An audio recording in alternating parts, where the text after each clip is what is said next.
Umabot sa 51 na micro, small and medium enterprises sa Lamitan City, Basilan ang matagumpay na nakapagrehistro ng kanilang business name ng libre sa isinagawang business name registration activity ng Ministry of Trade, Investments and Tourism mula April 14 hanggang 17, 2026.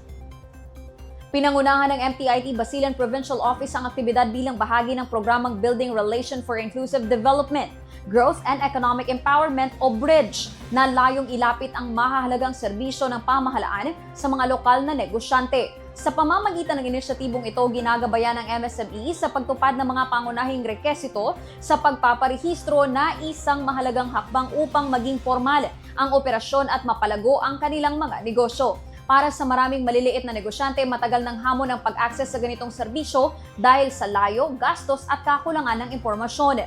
Sa pagdadala ng serbisyo sa mismong komunidad, nababawasan ang mga hadlang na ito at nahihikayat ang mga negosyante na maging bahagi ng formal na ekonomiya. Dagdag pa rito, ang pagpaparehistro ng business name ay hindi lamang nagbibigay ng legal na pagkakakilanlan sa negosyo, kundi nagbubukas din ng mas maraming oportunidad. Nakakatulong ito upang makabuo ng tiwala sa mga customer, makipag-ugnayan sa institutional buyers, at maging kwalipikado sa mga pautang, pagsasanay, at iba pang suportang programa mula sa pamahalaan at mga katuwang nito.